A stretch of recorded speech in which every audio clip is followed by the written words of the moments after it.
বন্ধুরা very very important তথ্য নিয়ে এসেছি বন্ধুরা আপনাদের সামনে। আরজি কর ম্যাটারে সঞ্জয় ছাড়া আরও এক অপরাধীর নাম আমাদের সামনে আসলো তিলোত্তমার খুন ও ধর্ষণের ব্যাপারে। বন্ধুরা মানে বুঝতে পারছেন কতটা ইম্পর্টেন্ট তথ্য।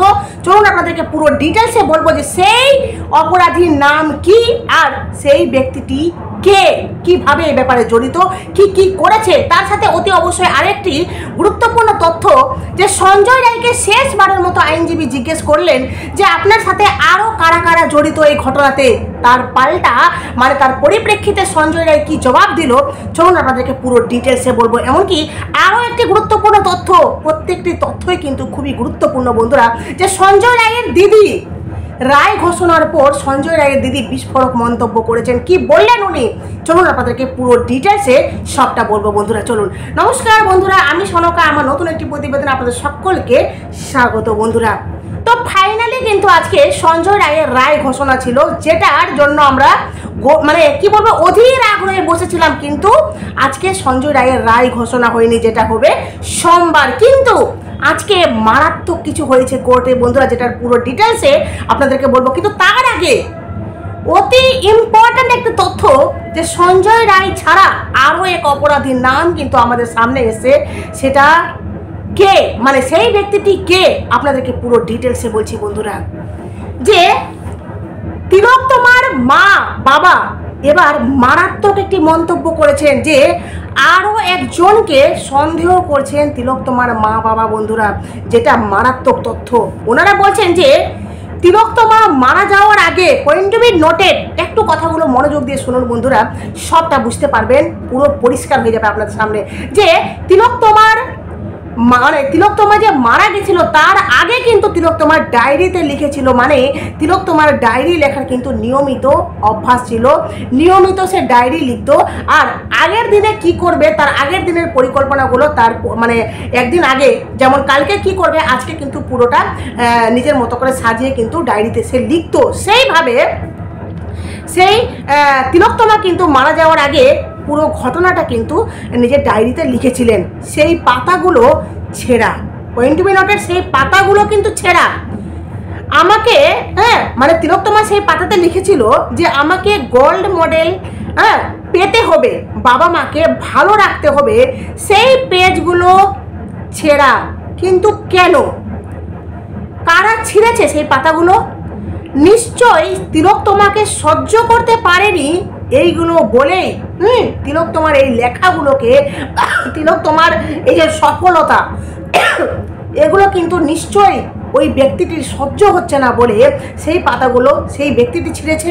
এমনকি যে তিলোত্তমার বাবা একটি মারাত্মক কথা বলেছেন যে যিনি ভিপি মানে তিলোত্তমার টিচার, তিনি কিন্তু মেয়ের থিসিস সেগুলো অন্য ছেলেকে দিয়ে দিয়েছে। পয়েন্ট টু বি নোটেড, যে মেয়ের থিসিস, তিলোত্তমার বাবা বলেছেন যে মেয়ের থিসিস সেই টিচার অন্য ছেলেকে দিয়ে দিয়েছে। উনি আজও অবধি আমাদের সাথে দেখা করেননি। ঘটনাটা এত দিন হয়ে গেল, তারপরেও কিন্তু উনি একবারের জন্য তিলোত্তমার মা বাবার সাথে দেখা করেননি। এমনকি তিলোত্তমার বাবা আরও বলেছেন যে যারা তিলোত্তমার সাথে সে রাত্রে, মানে যে রাত্রে তিলোত্তমার সাথে ঘটনাটা ঘটে সে রাত্রে ছিল, আমরা জানি যে 4 জন বন্ধু কিন্তু ছিল, একসাথে খাওয়া দাওয়া করেছিল, একসাথে ডিউটি করছিল। তাহলে তারা যেমনি দেখা করেননি আমাদের সাথে, তাদের মতো সেই টিচারও কিন্তু দেখা করেনি আমার সাথে। এখন ওনাকে নিয়েও আমার সন্দেহ হচ্ছে যে উনি যে খুনের সাথে জড়িত কি না। এমনকি যে বড় লোক, বলা হচ্ছে যে এমনকি বড় লোক বাড়ি মানে যারা প্রভাবশালী, যারা আরজি করে ট্রেনিং বা স্টুডেন্ট, বলা হচ্ছে যে প্রভাবশালীদের বাড়িতে ফোন করে টাকা চাইতো বা চাইতে পারে, তাহলে হয়তো আমার মেয়ের কাছেও টাকা চেয়েছে বা হতেও পারে এই ঘটনাটি। মানে বুঝতে পারছেন তিলোত্তমার বাবা সন্দেহ করছেন এখন সেই ভিপিকে, যে সেই ব্যক্তিটিও কিন্তু আমার মেয়ের খুনের ব্যাপারে জড়িত হতে পারে। আমার এমনি কিন্তু মনে হচ্ছে, কারণ সেই ব্যক্তিটি আমার মেয়ের থিসিস দিল, যেটা আমার মেয়ের মানে পরিশ্রমের ফল।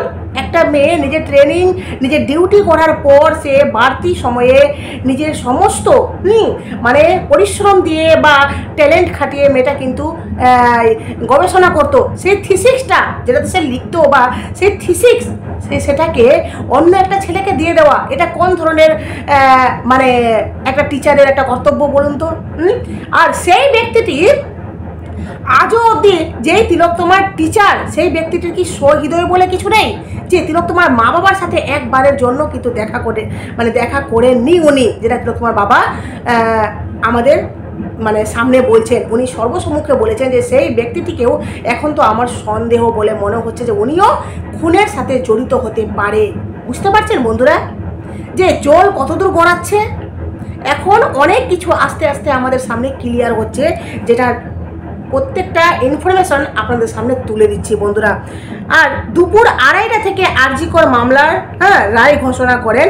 তবে জেল থেকে তবে জেল থেকে আজকে সঞ্জয় কিন্তু যখন সঞ্জয়কে জেল থেকে বের করে আদালতে আনার সময় আনা হচ্ছিল, তখন সঞ্জয় কিন্তু পুলিশ অফিসারদের প্রশ্ন করেন, স্যার আজকে ফেরত আসবো তো? সঞ্জয় কিন্তু বারবার জিজ্ঞেস করছে, স্যার আজকে ফেরত আসবো তো আমি? এরপর জেলের গেটের কাছে এসে পিছন দিকে ফিরে নমস্কার করে, সঞ্জয় নমস্কার করে তারপর সে গাড়িতে উঠে, কিন্তু গাড়িতে মাথা নিচু করে বসে থাকে সঞ্জয়, একটিও কথা বলে না। আর আরেকটা কথা বলি আপনাদেরকে যে এই যে তিলোত্তমার বাবা যখন রায় ঘোষণা হচ্ছিল বন্ধুরা, রায় ঘোষণা মানে পুরো প্রক্রিয়া শেষ হওয়ার পর শেষের দিকে তিলোত্তমার বাবা কোর্টে কিন্তু হা হা করে কান্না করছিলেন বিচারকের সামনে। বিচারক তার পরিপ্রেক্ষিতে কি বললেন সেটা অবশ্যই বলবো, তার আগে আপনাদেরকে বলি যে সঞ্জয় রায়কে জিজ্ঞেস করা হচ্ছে, বারবার জিজ্ঞেস করা হচ্ছে যে আপনি তো এই ব্যাপারে ফেঁসে গেছেন, আপনার তো সর্বোচ্চ সাজা হবে, তাহলে আপনার সাথে কারা কারা জড়িত সেই নামগুলো আমাদেরকে বলে দিন। কিন্তু তার পরিপ্রেক্ষিতে সঞ্জয় কি বলে সেটা আপনাদেরকে বলি। সঞ্জয় রায়ের রায় ঘোষণার আগেও চুপ ধৃত সিভিক ভলেন্টিয়ার। শেষ বিকেলে তার লকআপে কোনো হেলদোল দেখেননি কেউ। সূত্রের খবর, আইনজীবীদের সঙ্গে কিছুক্ষণ কথা হয়েছে সিভিকের। শনিবার শাস্তির আগে মানে আজকে শনিবার শাস্তির আগে তার সঙ্গে দেখা করেন লিগ্যাল এড বলা হচ্ছে যে লিগ্যাল এড নিযুক্ত আইনজীবীরা। সূত্রের খবর, একাধিক অসঙ্গতি দেখে শেষবার ওই সিভিকের সঙ্গে কথা বলতে লকআপে যান তিনি, মানে আইনজীবী যান, তাকে বোঝান খাড়া যে তার মানে সঞ্জয়কে বলা হয় যে খাড়া যে তার ঘাড়েই নামছে সেটা বুঝতে আর কোনো অসুবিধা নেই। তাই সেদিন রাত্রে আর কারা ছিল, পয়েন্ট টু বি নোটেড, যে সেদিন রাত্রে আর কারা কারা ছিল সেটা যেন তার মক্কেল বলে দেন, কারণ নিপাল সোয়াবে ওই সিভিকের যোগ থাকার প্রমাণ মিলেছে। ফলে ঘটনা কিভাবে হয়েছে সেটা জানা দরকার বলে মনে করছেন ওই আইনজীবী। এদিন এখনও পর্যন্ত আরজি কর কাণ্ডে মূল অভিযুক্ত হিসাবে তাকেই দেখাচ্ছে সিবিআই, মানে সঞ্জয় রায়কে। যারা মামলার ট্রায়ালে ছিলেন তাদের বক্তব্য, ভিসেরা রিপোর্ট আসেনি, ময়নাতদন্তে পাওয়া গেছে খাদ্য হজম হয়নি। মানে তিলোত্তমার খাদ্য হজম হয়নি, তাহলে মৃত্যু যে শেষ রাতে হয়নি সেটা স্পষ্ট। আইনজীবীরা প্রশ্ন তুলেছেন, তিলোত্তমার মাথায় 3টে আঘাত ছিল। আই রিপিট, তিলোত্তমার মাথায় 3টে আঘাত ছিল। টালা থানার সেসব ছবি দেয়, টালা থানা সেসব ছবি দেয়, কিন্তু সেসব নিয়ে প্রশ্ন তোলেনি সিবিআই। ফলে প্রমাণ লোপাটের বিষয়ে কিছু উঠে আসেনি। শিয়ালদহ কোর্টে যখন ওই সিভিক শেষবার এসেছিলেন তখন লিগ্যাল এডের আইনজীবীরা বলেন, একটা মেয়ের বিচারে গোটা দেশ নেমেছে, অভিযুক্ত চাইলে এখনও বাকি যারা যুক্ত তাদের নাম বলতে পারেন। কিন্তু তখনও সঞ্জয় কার্যত ভাবলেশহীনই ছিলেন ওই সিভিক, মানে চুপচাপ দাঁড়িয়ে আছে, চুপচাপ মানে নিঃশব্দভাবে সে আছে, কোনো রকমের কোনো রিয়াকশন দেয়নি। কিন্তু কেন? এটা বিরাট একটা প্রশ্ন বন্ধুরা, যে সঞ্জয় যখন বুঝতে পারছে যে আমার উপরই সমস্তটা চাপানো হচ্ছে, আমার মানে সাজা হবে, মোট কথা আমার একটা রায় মানে ঘোষণা হবে, কিন্তু সেই মুহূর্তে সে কেন আরও ব্যক্তির নাম বলছে না?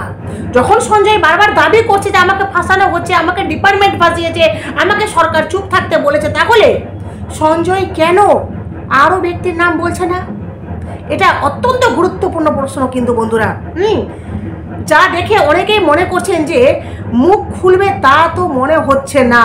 কিন্তু এদিন সাজা ঘোষণার আগে যখন আর কয়েক ঘন্টা বাকি, তখনও কেন চুপ ওই সিভিক? তাই ভাবাচ্ছে আইনজীবীদের। মানে এই প্রশ্নটা সকলের মনে রয়েছে যে কি এমন ব্যাপার হতে পারে যে সঞ্জয় কিন্তু মুখ খুলছে না। কি ব্যাপার যে সঞ্জয় এই ব্যাপারটা নিয়ে চুপচাপ কেন? যখন সঞ্জয় বুঝতে পারছে যে আমার উপর পুরোটা চাপানো হচ্ছে, আমার রায় ঘোষণা, আমার সাজা হবে, সর্বোচ্চ সাজা হতে গেলে সঞ্জয় রায়ের মৃত্যুদণ্ড, সর্বনিম্ন হতে গেলে তার আজীবন কারাদণ্ড, তাহলে কেন সঞ্জয় চুপ কেন? এবার আপনাদেরকে বলি বন্ধুরা, যে যেটা খুবই গুরুত্বপূর্ণ, যে সঞ্জয় রায়ের দিদি কি বললেন সেটা আপনাদেরকে বলি। যে 59 দিন শুনানি শেষে শনিবার শিয়ালদহ আদালতে বিচারক অনির্বাণ দাসের এজলাসে দোষী সাব্যস্ত করা হয়েছে আরজি করে তরুণী চিকিৎসক ধর্ষণ ও খুনের ঘটনায় অভিযুক্ত সিভিক ভলেন্টিয়ার সঞ্জয় রায়কে। ভাই দোষী সাব্যস্ত হওয়ার পরে তা নিয়ে মুখ খুললেন সঞ্জয়ের দিদি। মানে সঞ্জয়ের দিদি, তার ভাই দোষী সাব্যস্ত হওয়ার পর সঞ্জয়ের দিদি ফাইনালি মুখ খুললেন। এই প্রসঙ্গে তিনি বলেন, আইনে যা প্রমাণিত হয়েছে সেই অনুযায়ী আদালত কিন্তু জানিয়েছে। মানে বিচারপতির এতে কোনো রকমের কোনো দোষ নেই, কারণ আইনে বা বিচারপতির কাছে যেটা প্রমাণ গেছে সেই পরিপ্রেক্ষিতে কিন্তু বিচারপতি রায় শোনাবেন, তাই তো? এই দিন আদালতের এজলাসে দাঁড়িয়ে বারবার নিজেকে নির্দোষ বলে দাবি করেছে সঞ্জয় রায়। বারবার চিৎকার করছে, সে আদালতে দাঁড়িয়েও কিন্তু বলেছে যে আমাকে ফাঁসানো হচ্ছে, আমি নির্দোষ, আমি গরিব, আমার রুদ্রাক্ষ মালা গলায় ছিল, তাহলে আমি যদি ঘটনাটি ঘটাতাম তাহলে আমার মালা ছিঁড়ে যেত, ছিঁড়েনি কেন, ইত্যাদি ইত্যাদি। কিন্তু সঞ্জয় রায় এখনও অবধি দাবি করছে যে আমি এই ঘটনাটি ঘটাইনি। কিন্তু সঞ্জয়কে বারবার যখন জিজ্ঞেস করা হচ্ছে যে আর কে যুক্ত, সঞ্জয় কিন্তু কিছুতেই বলছে না। বলছে যে তাকে বলতে শোনা যায়, ধর্ষণের ক্ষেত্রে যদি ধস্তাধস্তি হয় তবে তার গলায়, যে কথাটা বললাম রুদ্রাক্ষের মালা, যে রুদ্রাক্ষের মালা ছিঁড়ে যেতে পারত। সেই প্রসঙ্গে সঞ্জয়ের দিদি বলেন যে রুদ্রাক্ষের ব্যাপারে আমি জানি না, অনেক দিন ওর সঙ্গে আমার দেখা হয়নি। মানে ভাইয়ের সাথে দিদির কিন্তু অনেক দিন ধরে দেখা হয়নি। সঞ্জয়ের সঙ্গে কি দেখা করতে যাবেন, এই প্রশ্নটি যখন সঞ্জয়ের দিদিকে করা হচ্ছে, জবাবে তিনি বলেন, এখন আর কি করতে যাব, আইন যা বলবে তাই ঠিক, আইনের যা মনে হবে আইন তাই করবে, আইনের উপরে কেউ নেই, তাই আমি বলার কেউ নই, আইনের মনে হলে ফাঁসি দেবে, তবে আমি গিয়ে ওর সঙ্গে দেখা করব না। মানে সঞ্জয়ের দিদি মারাত্মক কথা বললেন যে আমি আর ভাইয়ের সাথে গিয়ে দেখা করব না। হ্যাঁ, কারণ ভাই খুব একটা নামি দামি কাজ করেছে, তাই না? যার জন্য দিদি মানে ভাইয়ের কাছে গিয়ে দরদ দেখাবে, সেটা কিন্তু হবে না। দিদি ভাইকে দেখা করতে যাবে না। বলা হচ্ছে যে আইনের মনে হলে ফাঁসি দেবে, তবে আমি গিয়ে ওর সঙ্গে দেখা করব না, ভাগ্যে যা আছে তাই হবে। পরিষ্কার কথা, ভাগ্যে যা আছে তাই হবে। এটা হওয়া উচিত ছিল না, তবুও হলো। সঞ্জয়ের দিদি পরিষ্কার বললেন যে এটা হওয়া উচিত ছিল না, কিন্তু তবুও হলো। দীর্ঘ 162 দিনের অপেক্ষার পরে অবশেষে ঘোষণা হলো আরজি কর মামলার রায়। ভারতীয় ন্যায় সংহিতার 68 ধর্ষণ আর 66 ধর্ষণের পর মৃত্যু এবং 103 খুন ধারায় দোষী সাব্যস্ত করা হয়েছে সিভিক ভলেন্টিয়ারকে। 220 নম্বর কোর্ট রুমে বিচারক অনির্বাণ দাস রায় ঘোষণা করেন আরজি করের ঘটনায় সঞ্জয়ের বিরুদ্ধে চার্জশিটে দিয়েছিল, মানে চার্জশিট যেটা দিয়েছিল সিবিআই, একাধিক তথ্য পেশ করা হয় আদালতে। ওই ঘটনাকে বিরলের মধ্যে বিরলতম বলে উল্লেখ করেছেন সিবিআইয়ের আইনজীবী। নির্যাতিতার পরিবারের আইনজীবী অমর্ত্য দে রায় ঘোষণার আগে বলেছিলেন যে বা যারা এই কাণ্ডের সঙ্গে যুক্ত তারা প্রত্যেকেই যেন আইন অনুযায়ী সর্বোচ্চ সাজা দেওয়া হয়, তাদের প্রত্যেকেরই যেন আইন অনুযায়ী সর্বোচ্চ সাজা দেওয়া হয়। তবে কি সাজা সঞ্জয় পাবে তা জানা যাবে ঠিক সোমবার, কারণ সোমবার এর রায় ঘোষণা হবে। প্রসঙ্গত গত 9ই আগস্ট আরজিকর মেডিকেল কলেজে হাসপাতালে সেমিনার রুমে উদ্ধার হয় মহিলা চিকিৎসকের দেহ, মানে তিলোত্তমার দেহ। অভিযোগ, চিকিৎসক পড়ুয়াকে ধর্ষণ করে খুন করা হয়েছে। তারপর পেরিয়েছে 162 দিন। ভাবতে পারছেন বন্ধুরা, এত দিন হয়ে গেল, 162 দিন পেরিয়ে গেছে। আজ 18ই জানুয়ারি শনিবার সেই ধর্ষণ খুনের মামলায় রায় ঘোষণা হলো শিয়ালদহ আদালতে।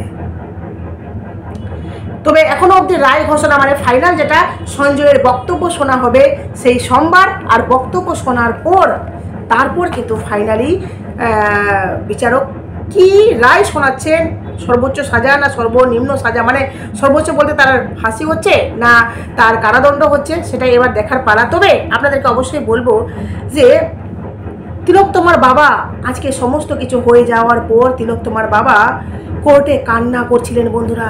এক বাবার কণ্ঠস্বর, এক বাবার কান্না, এক মায়ের আর্তনাদ।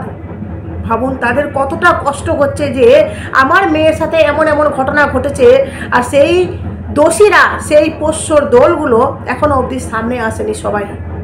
আর যেখানে সঞ্জয় কিন্তু কারোর নাম বলতেও চাইছে না, চুপচাপ আছে। শেষে বিচারক যখন আসন ছেড়ে উঠবেন, হঠাৎ নির্যাতিতার বাবা কেঁদে ফেললেন।